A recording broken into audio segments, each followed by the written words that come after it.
Բարի երեկո սիրելի հայրենագիտներ, անգամ եւս կմիանանք ցեզի վերադարձ այս ակտակրով, որոնց նպատակն է օգտակարել Հայաստանի, սակայն այսօրվա իմ ծրագիրս կապ չունի Հայաստանի հետ, այլ կապ ունի այս վերջին ընտրություններուն, որ տեղի պիտի ունենան նոյեմբեր 4-ին կոնգրեսական ընտրություններու հետ կապված, ուրեմն այդ առիթով մենք հրավիրեցինք երկու անձեր, որոնք այդ ուրեմն կոնգրեսի 28-րդ դիստրիկտի համար գուզեին մասնակցել եւ հիմա իմ պիտի փոխեմ մեր խոսակցությունը անգլերենի, որբեսի իմ հյուրս կարողանա մեր անգլերեն լեզվով ներկայացնել իր platform. Tonight's presentation, our TV program, will be concerned about the 28th California District House of Representative elections that will take place next week, November 4th. And that covers the Hollywood area, Glendale, Burbank, La Crescenta, and different other areas where a lot of Armenians live. In fact, that's the majority of Armenians. A lot of Armenians live in these areas, a big concentration. And we invited two candidates who are participating in this congressional district elections. The first person we invited, therefore, Congressman Adam Schiff. And on my side, we have the opponent, Mr. Steve Stokes. Welcome, Mr. Stokes. Unfortunately, we did not get a response from Mr. Schiff to be present tonight to give his positions regarding these elections. We are. That's why we have only one person, the opponent. Welcome, Mr. Stokes. I'm very happy that you were able to make it. Thank you for inviting me. Yes, and I'm glad that we have another candidate this year, because I believe Mr. Schiff has been on this in his position for a few times. You may know better. But since he is not here, we would like to hear your viewpoints regarding these congressional elections. Please, I'll give you the voice to give your presentation. Thank you. Thank you so much. Hi, my name is Steve Stokes, and I am running for Congress here in the 28th District, which includes Glendale and Burbank and Hollywood, and also a lot of Los Angeles, Los Feliz, Silver Lake, Echo Park, and La Cañada, Tahunga, Sunland. So it's a large area. This is my lifelong home. I've lived here my entire life, and I love California. I love our cities, and I love our country. And I'm just so concerned with the state of our nation right now. I've never intended to be in politics. I have a great life. I've got a great career in business, and I'm not looking for a new career or business. But I'm just so concerned with the state of our nation that I could not stand back and do nothing. And so I've decided to run for Congress. I'm running as an independent. And I have voted as an independent my entire life. I vote for people and for ideas above party. And that's what I think will be the future of our country and the only way to get our country back on track. I'm so concerned that both parties, both Republicans and Democrats, they have agreed on what to disagree upon. And they are both in the hands of corporate interests, and our country is controlled by those interests. And it really disadvantages Americans. We need to have an open dialogue on all our really important issues before we can come up with honest solutions. And some of these issues like climate change are already so far advanced that even if we put all of our best heads together, we still will be extremely challenged. So we have to come together to get our future under control. Another issue that is just almost as big and as out of control is our debt. The national debt is growing by a huge amount every day, and it's really incredible that we need to balance our budgets. I mean, every family has to do this. Every business has to do this, but our government does not and has not for a very long time. The problem is that a lot of the money that is being spent, especially overseas, is going to overseas, international wars, etc., while the people is being neglected in a lot of instances where there are shortfalls of money in education, in other fields. So what do you think? Absolutely. That's probably one of the most important things about being in Congress. And being in Congress is about being a generalist.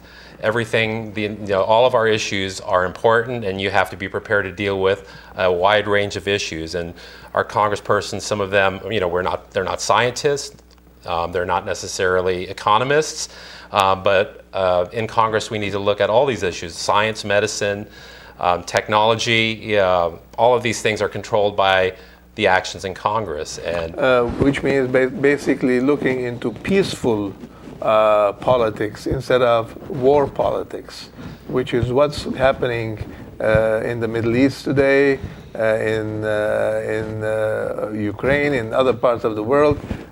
So the direction that you have, is it a peace direction or a war direction? Well, absolutely.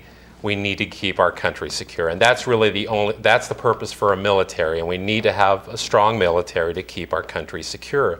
But we should not be using that military to insert ourselves into situations unnecessarily around the world, and we do that with far too great frequency. It's really, it's a shame that, Eisenhower warned about the growth of the military-industrial complex, and it has come to pass. Here we are 50 years later, and the military-industrial complex is in control of our politics. They dictate our politics along with other corporate interests.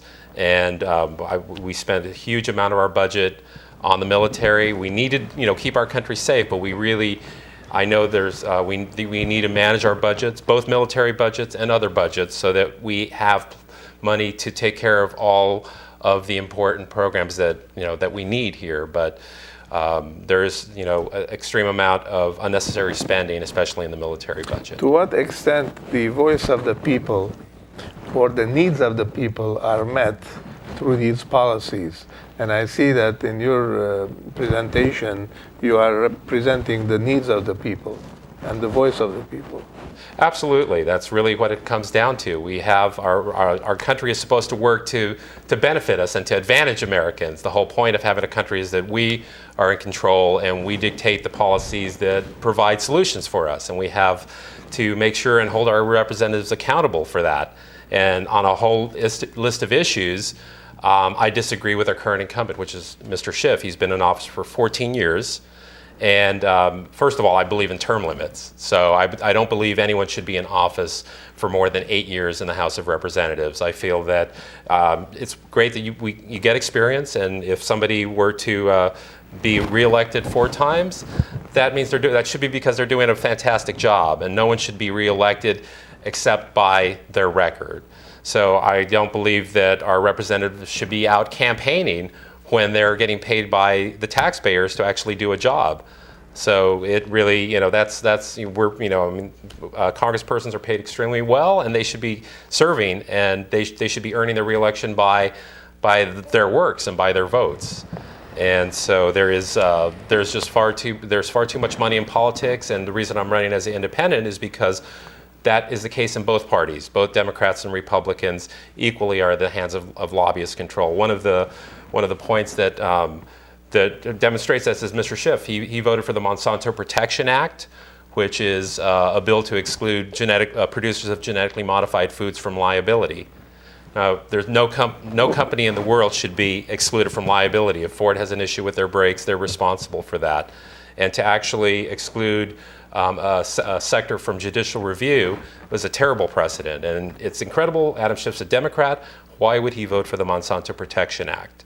That's an issue that I feel it really demonstrates that he's clearly in control of corporate interests.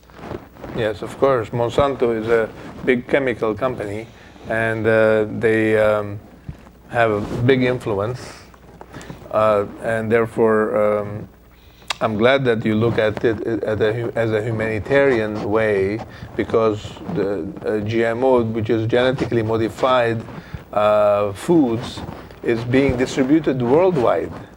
And therefore, it's not only liability that doesn't apply only for this country, but for all over the world. And a lot of people, even in Armenia, they are complaining about that.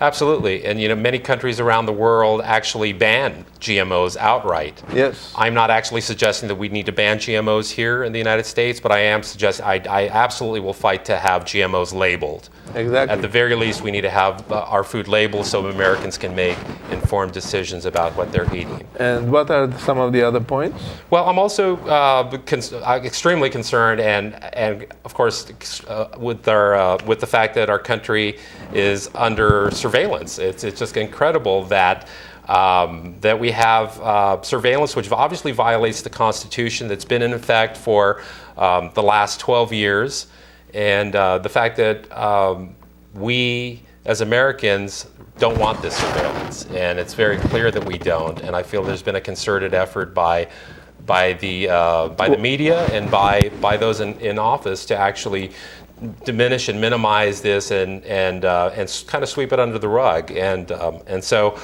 Adam Schiff has voted 6 times for surveillance on the American people. What kind of surveillance? Well, warrantless surveillance, the Patriot Act, the FISA Act, the Snowden revelations, which reveal the prison program, our digital lives. Americans live our lives, our digital lives now.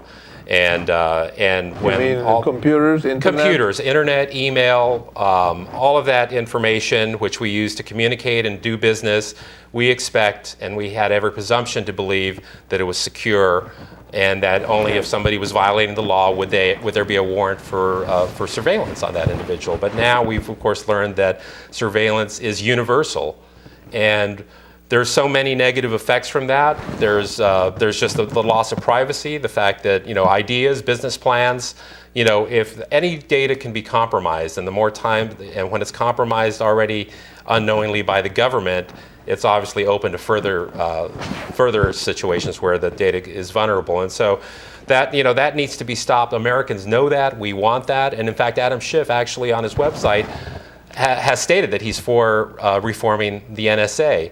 And in fact, when I was starting to run, that was one of the things that I felt, well, Mr. Schiff appears to be supporting my position. And since I've started to run, I've realized that Schiff has voted 6 times from the Patriot Act to the Patriot Reauthorization, the FISA Act, the FISA Reauthorization, the FISA Sunset Extension. So 6 times he's voted to enhance and continue surveillance on American citizens.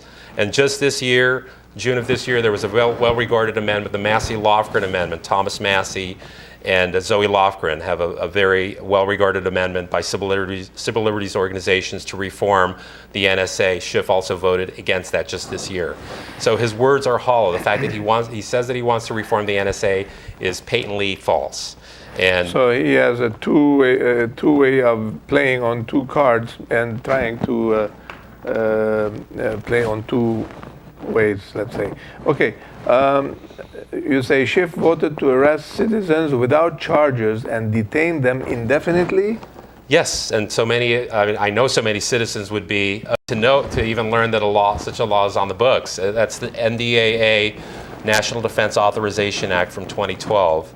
And in that Defense Appropriation Act, there is language, again, that allows citizens to be arrested without charges and detained indefinitely, which sounds like something out of a communist country or the worst civil rights offender anywhere around the world. So it's no wonder that that countries around the world look to here in America we're supposed to be the shining example of a democracy and of how to do things correctly. And at one point, we strove for that. America has never been perfect. We've had transgressions over the years, such as slavery, such as the Indians, Japanese internment. So there have been situations where America hasn't lived up to our high ideals, but we always depend on Americans to come in, make compensation, to bring these matters to attention, and to get our country back on track. And here in my lifetime, this is what our challenge is. Yeah. Our time has almost finished. Last word. When will this election be, and what do you want to say to the public? Well, we have just 4 more days before the election. The election is November 4th. Noyemberi 4. So November 4th is the election. We have 4 days before that. We're working hard to get our message out. We need folks to talk to their neighbors. We really, as Americans, must re-involve ourselves with our democracy. There's no other way to save our democracy but to talk to our neighbors. Many times we don't want to talk about politics because politics itself is a contentious issue.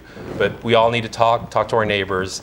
And please inform everyone about the election. And I'm also looking for folks to distribute the word on our campaign. So, I liked your idea when you said that after 8 years you need to change the people. In fact, a change is needed because we see that a continuous policy of Mr. Adam Schiff regarding the Middle East, Syria, Iraq, is a continuous destruction and supporting the foreign terrorists in Iraq, in Syria, and Libya has been the policy, and it seems that he's getting better in that, expanding his contact in that regard.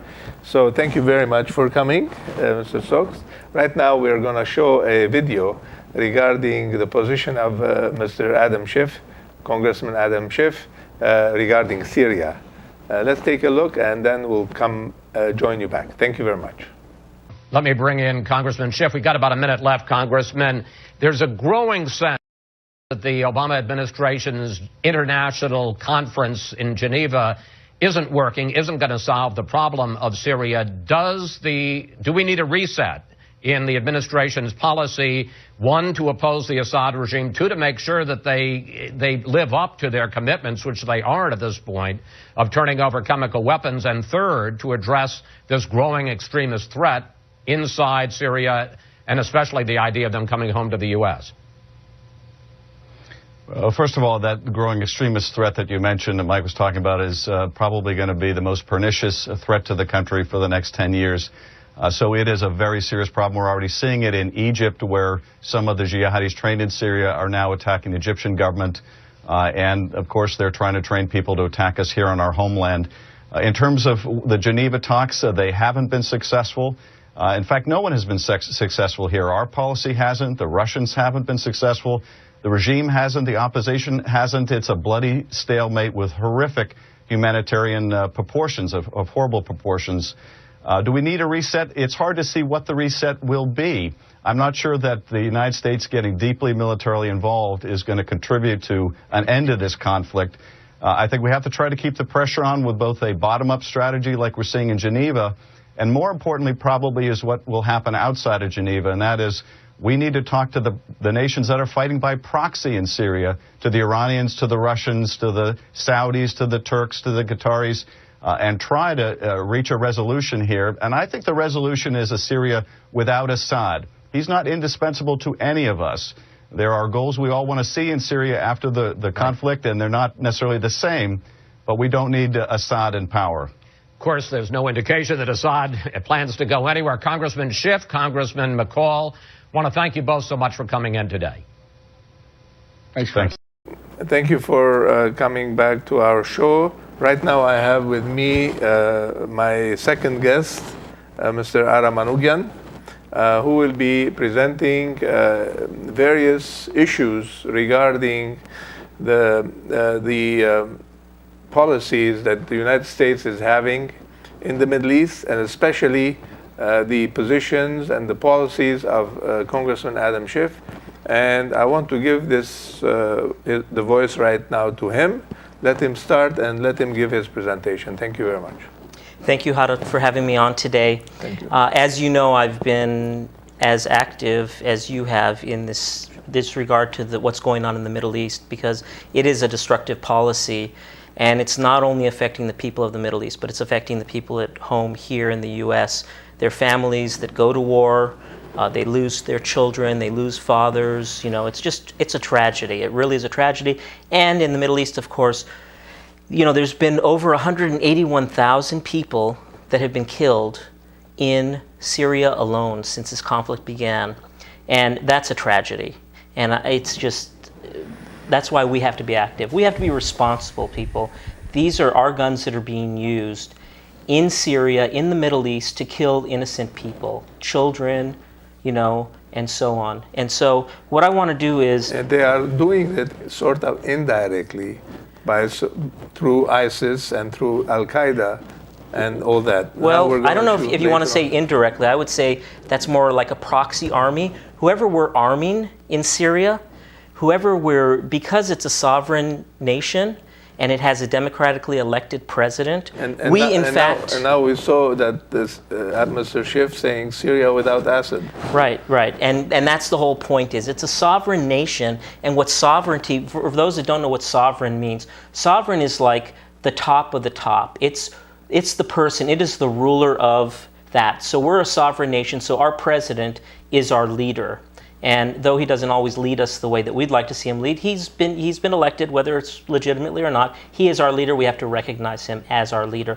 As do we have to recognize the president of Syria, Bashar al-Assad, who is the president of Syria. And he was democratically elected, and he was re-elected last year. And that didn't make... during the peace talks, you remember? Yes. And they said, the U.S. didn't recognize him as being elected. So, but let's move on beyond that. And what I want to do is, we have some videos that we're going to share with you, and I want to roll the first set of videos that I brought, and it's 3 separate videos, and it's going to give us an idea of who's fighting on the ground, who are these people. So let's roll those videos.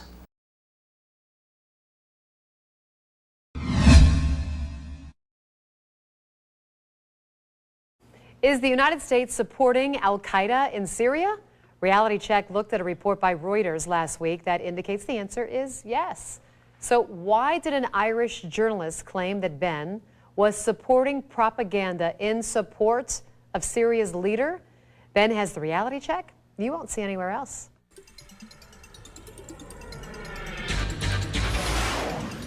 It was Sunday when Anonymous was able to hack the Reuters news service Twitter account. Well, as part of that, they tweeted our Reality Check based on a Reuters article that the Obama administration is secretly providing support to opposition forces in Syria.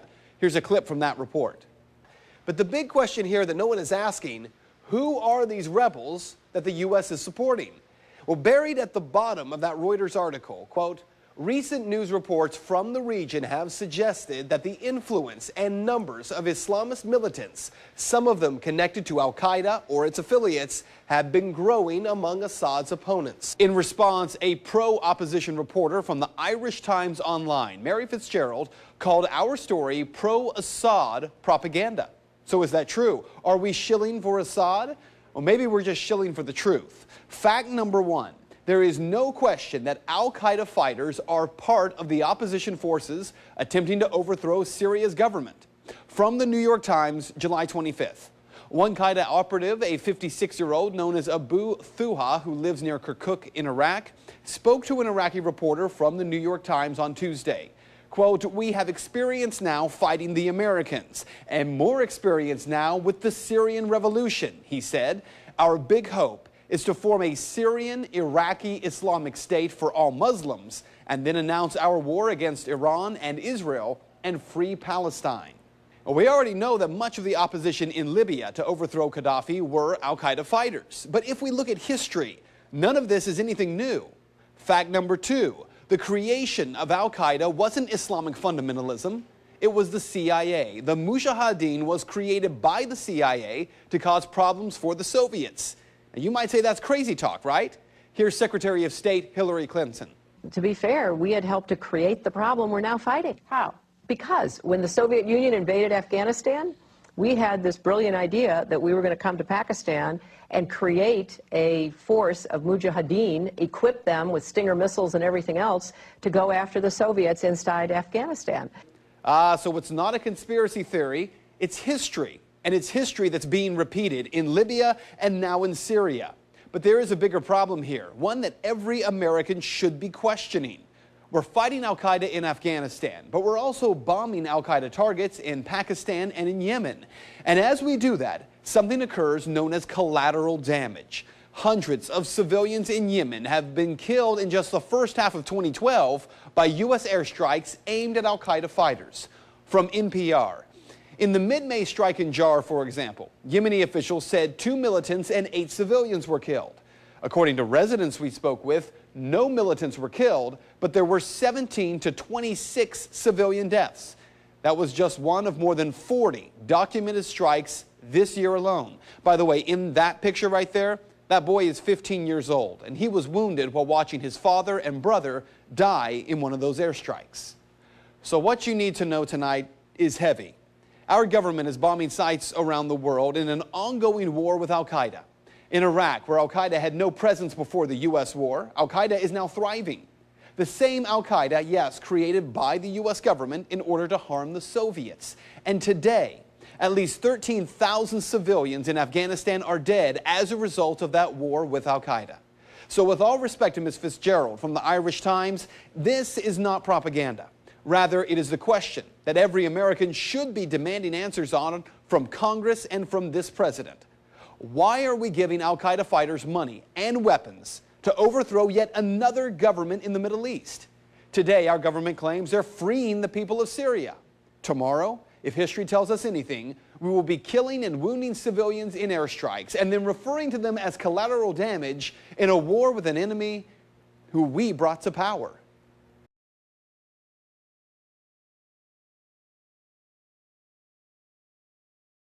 Those who know their history will remember that Zbigniew Brzezinski was directly involved in the funding and arming of Islamic extremists in Pakistan and Afghanistan in order to weaken the Soviets.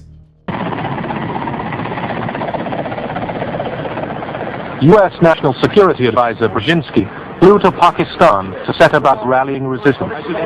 He wanted to arm the Mujahideen without revealing America's role.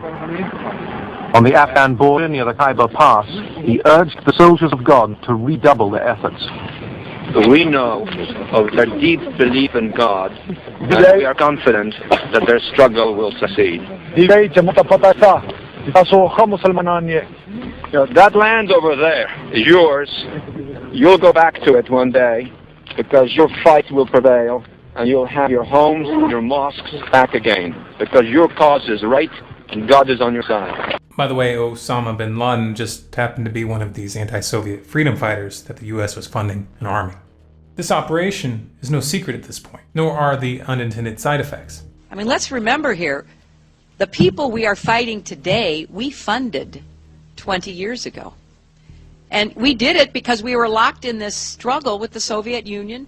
They invaded Afghanistan, and we did not want to see them control Central Asia, and we went to work. Officially, the U.S. government's arming and funding of the Mujahideen was a response to the Soviet invasion in December of 1979.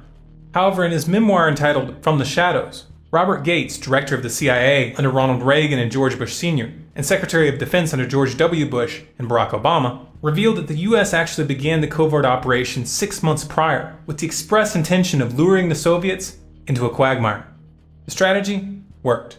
The Soviets invaded, and the 10 years of war that followed are considered by many historians as being one of the primary causes of the fall of the USSR. This example doesn't just establish precedent. What we're seeing happen in Iraq, Afghanistan, and Syria right now is actually a continuation of an old story.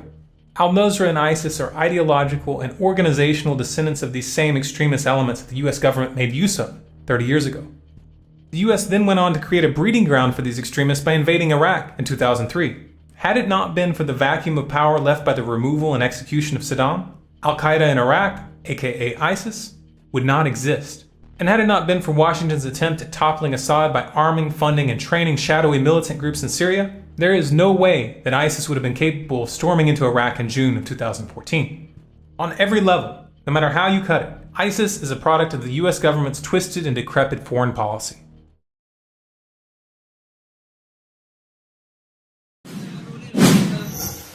بسم الله الرحمن الرحيم.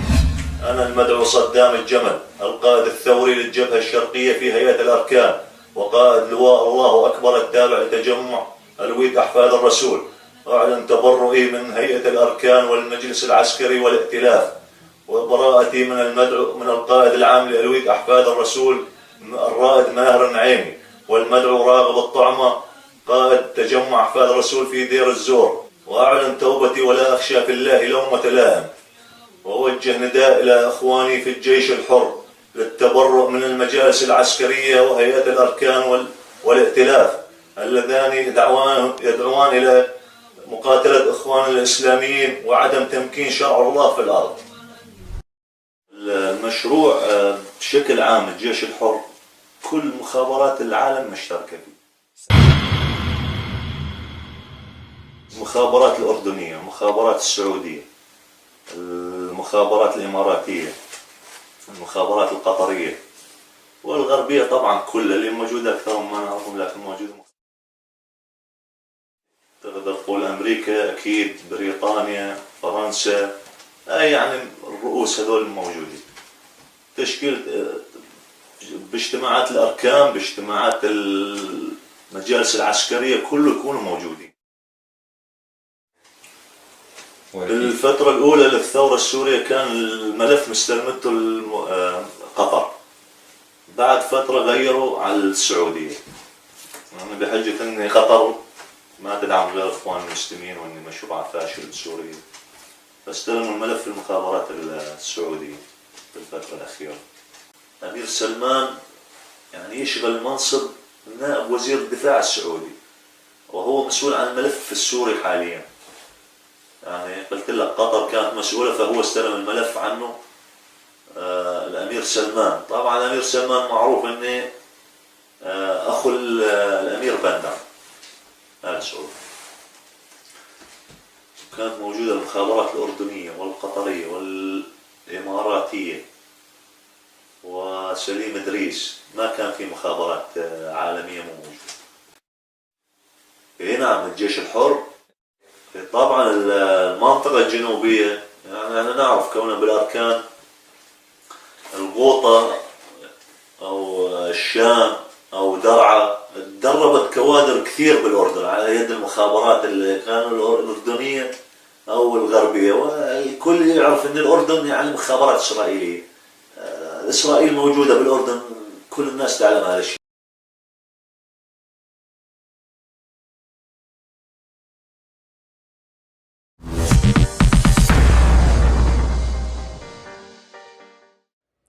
What you need to know is that what is happening in Syria is an enormous problem for the United States. Al-Assad may be a poor leader, but at least he allowed the people in Syria, regardless of their religious beliefs, to live at peace. Al-Qaeda in Iraq has publicly stated that their goal is to create an Al-Qaeda superstate comprised of Iraq and Syria. By funding these so-called rebels, the U.S. government is handing Al-Qaeda the keys to that superstate. By the United States supporting the overthrow of Assad, without question, we will hand Syria over to Al-Qaeda, make no mistake. And the slaughter of millions of Syrians, including Syrian Christians, Jews, Alawites, and Muslims, will be on our hands.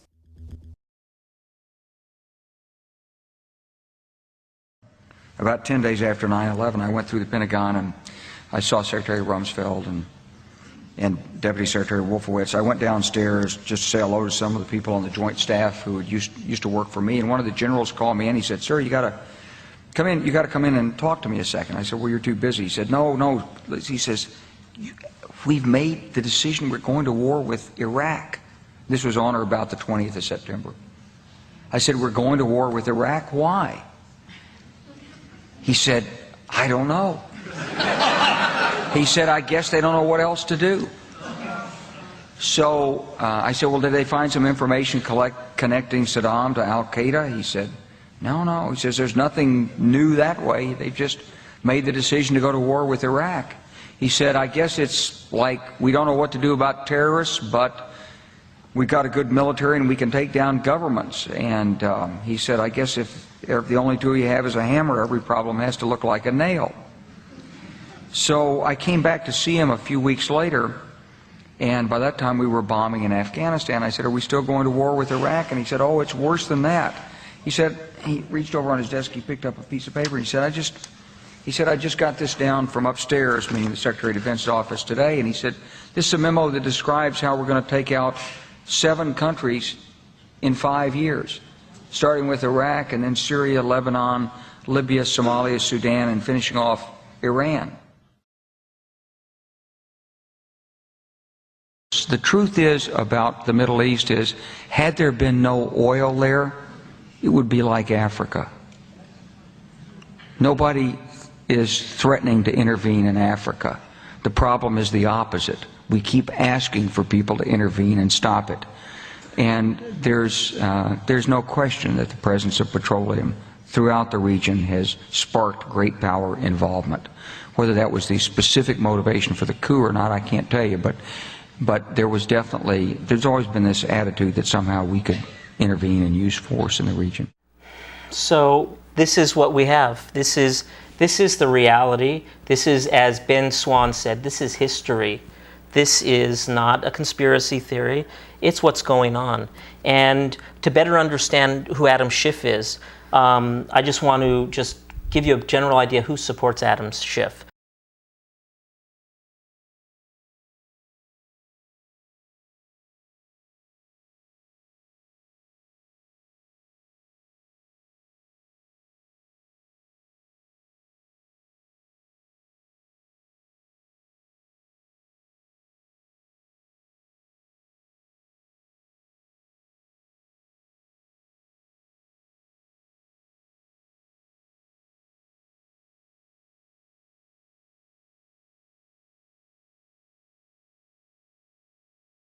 So he is working for these people. He is not working for us. He doesn't represent us. He doesn't even want to see us. If the only time he'll see us, if it's some happy occasion.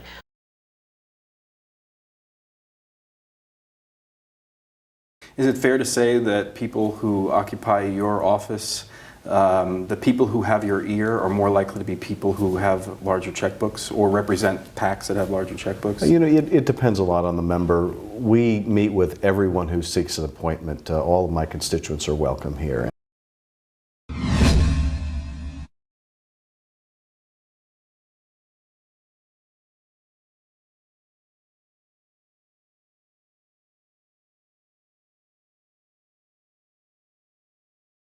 Congressman Schiff, can you have a word with us, please? Hey, Adam. Congressman Schiff. Congressman Schiff. Why are you ignoring us? Please don't ignore your constituents. Congressman Schiff, this is very unfair. Is there a reason why you don't want to speak with us, Adam? Adam, we'd like to meet with you. Excuse me, sir. Excuse me, sir. Thank you, guys. Thank you, guys. We're just humans wanting to. We just want to talk with you. Hey, hey, don't push. Don't push. Excuse me. I didn't push. How much did it pay you? Hey, you know, that's almost assault, just so you know. Exactly. And we got it on video. Yeah, you're right. That's almost assault. Hey, you pushed into me, you shoved into me. I'm sorry, somebody pushed me. No, bullshit.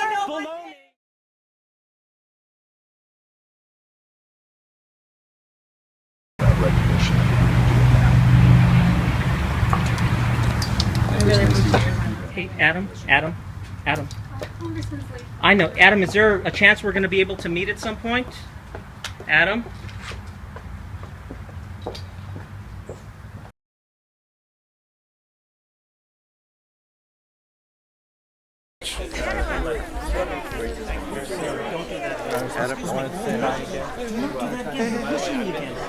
Your hands are on me. Your hands are on me, sir. You're shoving your body into me.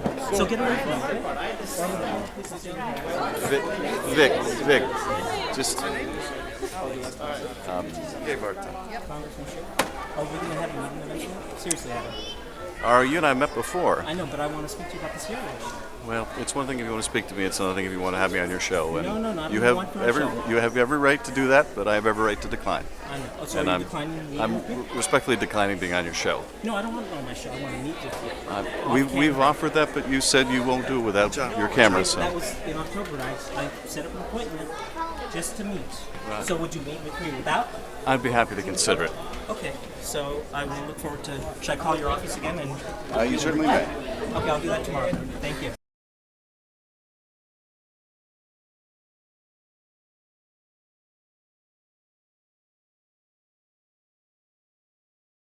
It's really a treat for me when I'm out in the community for people to stop me and tell me they appreciate what I'm doing. Sometimes people will say, you know, I hate to bother you. Let me just tell you, it's never a bother. So if your viewers see me in a restaurant, on the street, in the supermarket, please come by and say hello. On Friday, last Friday, the Friday before, he was supposed to be at Glendale College to talk about the Syria issue. Now he's scheduled to talk about the Syria issue on the 5th, the day after Election Day, because he knows that this is the one issue which he is is all about. This is what he's about. From the beginning, he said Assad is bad, as far back as 2005 and before. So let's roll the next video, because I want you to see what Adam Schiff supports. And you're going to see two Congress representatives speaking. One is Adam Schiff and one is Rand Paul. And let's learn about what's going on over in Syria and who we're supporting according to Adam Schiff and Rand Paul. Let's roll that video.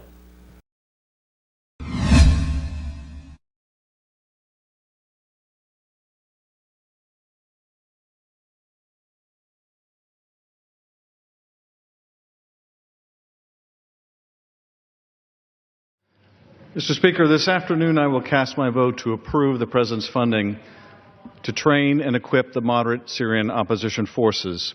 I do so after long consideration and mindful of the difficulties of vetting such a force during the middle of a brutal civil war. Any decision to supply arms to combatants must be weighed carefully. Indeed, for the last several years, I've opposed arming the Syrian rebels out of a concern for our ability to properly vet such troops and the fear that weapons we provide may end up in the wrong hands. Those concerns persist, but they have been overcome by the growing menace of ISIL and the willingness of our regional allies to play a greater and open role in the support of these forces. I warned a year ago that involving us in Syria's civil war was a mistake, that the inescapable irony is that someday the arms we supply would be used against us or Israel. That day's now. ISIS has grabbed up from the U.S., from the Saudis, from the Qataris, weapons by the truckload. And we are now forced to fight against our own weapons, and this body wants to throw more weapons into the mix. The New York Times also reports that there were huge arms and financial transfers from Qatar to the Syrian rebels, beginning as early as 3 years ago. No one really knows where all of this is going to end up, where these arms are going to wind up. Jane's Terrorism Center noted that the transfer of Qatari weapons to targeted groups has the same practical effect of transferring the weapons to al-Nusra, a violent jihadist group. The New York Times further detailed that even Sudan has been sending anti-tank missiles and other arms to Syria. Hard to argue there's not enough weapons floating around over there. So the idea that these rebels haven't been armed really is ludicrous. It's also ludicrous to believe that we know where all the money and all the arms and all the ammunition will wind up, or who will wind up benefiting from these arms. Why? Because we don't even know who all these groups are. Even if we think we do, the loyalties shift on a daily basis. The groups have become amorphous, with alleged moderates lining up side by side with jihadists. Not to mention that, guess what? Some of these people don't tell the truth. And finally, moderates have been now found to sell their weapons. In fact, there's accusations by the family of Steve Sotloff, who was recently killed by the barbarians. There are accusations that he was sold by moderate rebels to the jihadists. Remember clearly that the president and his Republican allies have been clamoring for over a year for airstrikes against Assad. Assad was our enemy last year. This year, he's our friend. Had all those airstrikes, though, occurred last year in Syria, today ISIS might be in Damascus. They say the definition of insanity is doing the same thing over and over again, expecting a different result. We gave 600 tons of weapons to the rebels, and they got weaker and weaker, and ISIS grew stronger. Perhaps by throwing all of these weapons into the civil war, we actually degraded Assad's ability to counter them. So perhaps Assad might well have taken care of the radical jihadists, and he can't because of the weapons. Perhaps we've created a safe haven. The other night, the president said in his speech, he said that it will be a policy of his administration to leave no safe haven for anyone who threatens America. Sounds good, except for the last 3 years, we've been creating a safe haven for ISIS. ISIS has grown stronger because we've been arming the resistance that ISIS is part of. Many former officials are very forthright with their criticism. According to the former ambassador to Iraq and Syria, our ambassador, he says, we need to do everything we can to figure out who the non-ISIS opposition is, because frankly, we don't have a clue. Think about this. We are voting or obscuring the vote in a spending bill to send $500 million worth of arms to Syria, to people who we say are the vetted, moderate Syrian rebels. Well, guess what? One of the men with the most knowledge on the ground of this, who's been our ambassador to Iraq and Syria, says, we don't have a clue who the moderates are and who the jihadists are. And even if they tell you they are the moderates, oh, we love Thomas Jefferson. Give us a shoulder-fired missile. We love Thomas Jefferson. Can you trust these people? There are estimates that half of the Free Syrian Army has defected, many of them to al-Nusra and to al-Qaeda and to ISIS. These are the people your representatives are going to vote to send arms to. Half of them have defected. Half of them are now fighting with the jihadists. We've proven time and again that we don't know how to vet these leaders. Two groups that were initially provided U.S. aid and help last year are good examples. A top official of Ahrar al-Sham, one of the largest rebel groups at the time, announced publicly that he now considers himself to be allied with al-Qaeda. Just yesterday, our ambassador, our most recent ambassador to Syria, Robert Ford, said that the moderate forces have and will tactically ally with al-Qaeda, with al-Qaeda-linked Nusra. Listen carefully. Your representatives are sending $500 million to people who will tactically ally with al-Qaeda. The interventionists clamor for boots on the ground. We should remember they were wrong about Iraq. They were wrong about Libya. They were wrong about Syria. When will we quit listening to the advocates who have been wrong about every foreign policy position of the last 2 decades? When does a track record of being consistently wrong stop you from being a so-called expert when the next crisis comes up? We should remember that they were wrong.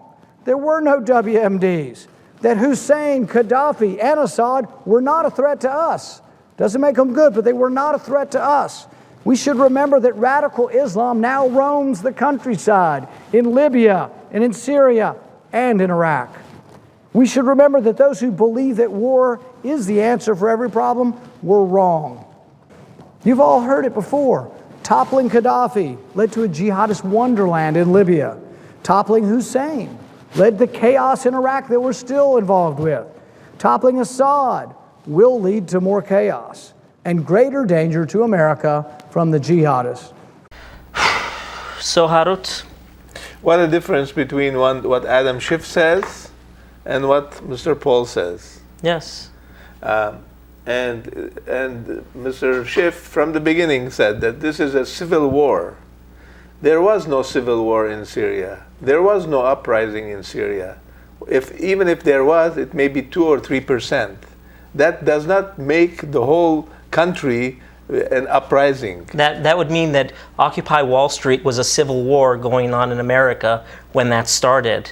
So why didn't anybody intervene and send us weapons so we can fight against the imperialists in Washington, D.C., right? Because it wasn't a civil war. But here's another reality. Go ahead. It was simply a foreign intervention, and that's what's happening in Iraq from day one.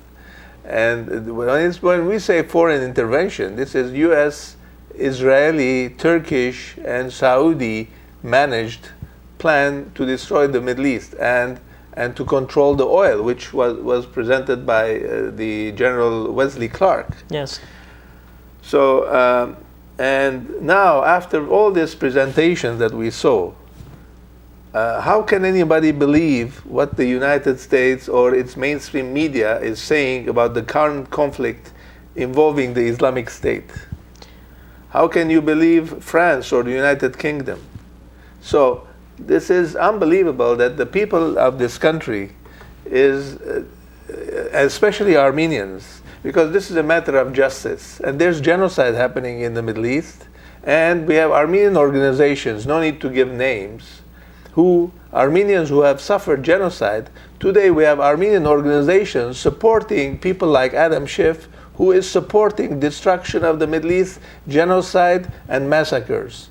And you know, anybody that supports Adam Schiff really is supporting similar acts to what a genocide is, and they have no right to complain that their genocide hasn't been recognized. I'm sorry, as harsh as that may sound. And the reality is that these hardcore, patriotic, supposedly Armenian groups are supporting Adam Schiff for their own personal, selfish gains because they think that Adam Schiff can get them genocide recognition, and everything that Adam Schiff has done in terms of just genocide recognition has come out to a big zero. Any bill, any motion that he's passed has died on the floor before it's even gone to vote.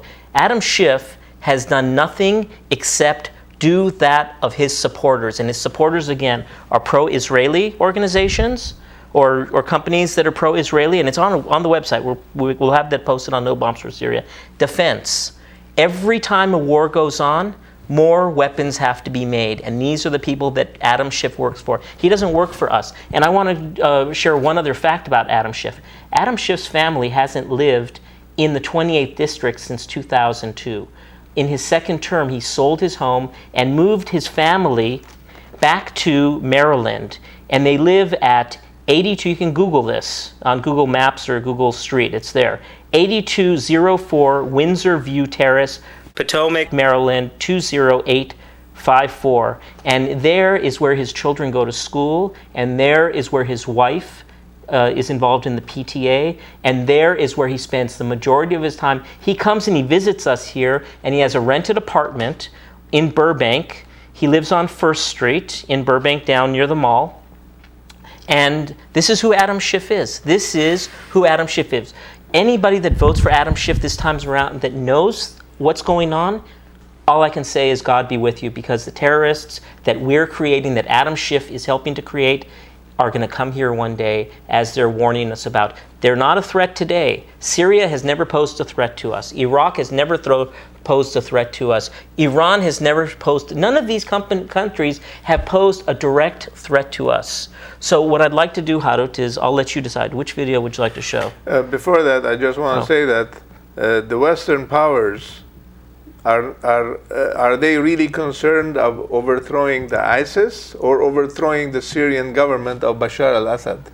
So, and it's very clear that, and in fact, Bashar al-Assad's army is the only army, the only power that has consistently fought against ISIS and given their lives. They are heroic people protecting their country from foreigners, and we Armenians are supporting this kind of terrorists, whether USA or whether whoever they are. And believe it or not, 100% of Armenians living in Aleppo are with Bashar al-Assad, 100%. And they have his picture all over their houses or their businesses. And we have Armenian organizations supporting someone like Adam Schiff, who is fighting against the interests of the Armenians in Syria. And right now, the whole culture that we have built for the past 100 years is being destroyed by people supported by Adam Schiff and Armenians supporting Adam Schiff. But it's not even 100 years of culture. Remember, Aleppo and that region goes back thousands of years. Armenians have lived there for thousands of years, before the genocide even. So this is the ancient people, one of the largest communities. The whole culture, the whole civilization is being destroyed, and who benefits from it? The number one benefiting are Israel and Turkey. Both of them want to continue. This is the second genocide organized by Turkey, directly and indirectly by Israel and the United States. So people, it's up to you. It's about time to wake up. I mean, if you're sleeping, wake up. That's all I can say. Let's show another video, a short video, interview between Mr. Ara Khachadurian, who is the English editor of Aspar's newspaper. Only 2 sections from that interview with Mr. Adam Schiff. Let's take a look. Thank you.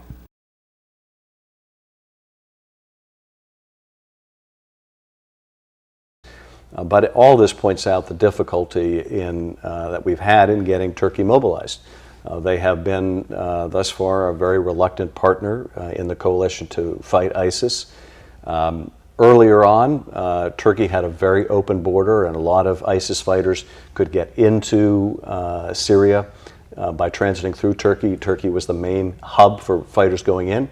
And whether this was done deliberately or not, I think the reality is that Turkey welcomed sort of all comers that were willing to fight the regime of Bashar al-Assad. Similarly, some of the Gulf nations sent their funding and supplies to anyone fighting the regime, even though we and others were warning both Turkey and our Gulf allies that we need to be very careful about who we're supporting in the region, because there are some very bad actors there, chief among them ISIS, but also the official franchise of al-Qaeda, al-Nusra.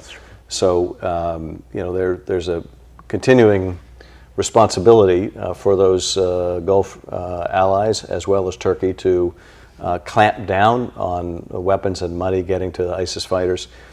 We also need Turkey to do a much better job on stopping the flow of oil by ISIS.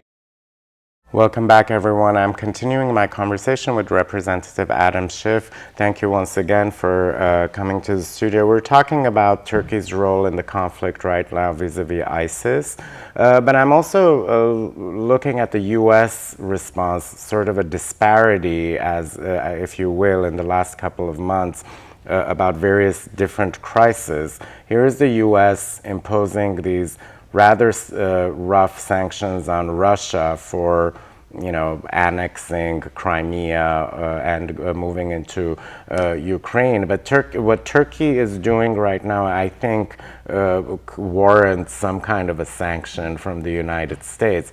Why is this disparity going on? And we've definitely seen the disparity by the U.S. vis-a-vis the Karabakh conflict. So, well, as disappointing as the Turkish reaction has been to our efforts to form this coalition to go after ISIS, it is still a very different situation than Russia invading its neighbors and claiming its territory as its own. Nonetheless, I do think we have to be much stronger with Turkey. They have to become a full partner in going after this, not only because we ask them to, but it's in their own national interest to do so. They're going to have a major militant problem on their own hands if they fail to deal with this. Already, the fact that Turkey largely stood by as Kobani was under assault has resulted in widespread demonstrations throughout Turkey by the very large Kurdish population within that country. So it's certainly in our interest, it's in the international community's interest, it's in Turkey's interest to be a much more fulsome member of this coalition, and to recognize that while it leaves that border still penetrable by foreign fighters, it risks its own security when those foreign fighters come home, as they will one day. So this is a threat not only to the international community, but it's a threat to Turkey, and it's going to have to be dealt with.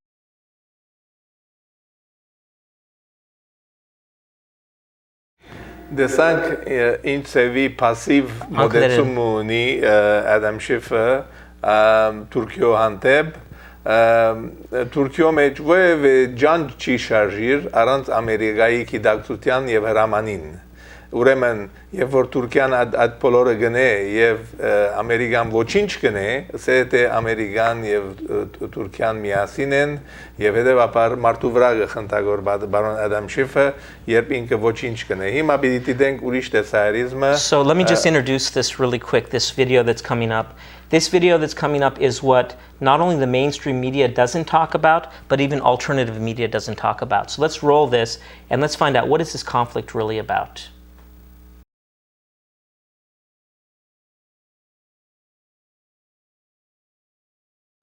Basically, we felt there is a group, which are the Muslim Brotherhoods, are rising up again, backed by the West for a regime change. The idea of everything that happened in the Arab Spring is regime change, trying to bring the Islamists into power. Ask me why the United States wants to put hand with the Islamists, because the rules of Bashar al-Assad did not suit him well. The man refused to kneel to the United States, refused to kneel to the imperialists, decided that the pipelines of Qatar that wanted to put the gas, that's in 2009. Qatar, Saudi Arabia, United States trying to befriend Bashar Assad. Turkey became friend with Bashar Assad just in 2009 to try and get that pipeline gas from Qatar to Turkey. The only way you can get to Europe is through Syria. It's the gate to Europe. That's why Syria is so important, because it's maybe a fuel, transit area. You cannot pass any Gulf gas but through Syria. When Syria refused and decided to go with Iran and Russia, into multi-billion-dollar contract, Syria showed sovereignty. We are a sovereign nation. We choose whatever best for us. Our historical allies are Iran and Russia and China, and the BRICS country are never been the United States. Not that we have any animosity against the United States, but the United States decided to go with Israel against the Palestinians. Syria took the side of the Palestinians against, So historically, Syria supported the Palestinian resistance. Syria did not want to have peace with Israel until the last Palestinian decided to have peace with Israel, until the Palestinian right of returns to their homeland happened. And that's why Syria had been targeted from way before they even entered Iraq. Make your voice heard by joining a No Bombs for Syria protest. We will be protesting ANCA's endorsement of Representative Adam Schiff in congressional election, Sunday, November 2nd, 2014, at 4 p.m. at the Beverly Hilton Hotel, where ANCA Western Region's annual banquet is going to take place. 9876 Wilshire Boulevard, Beverly Hills, California, 90210. Lend your voice. We hope to see you there.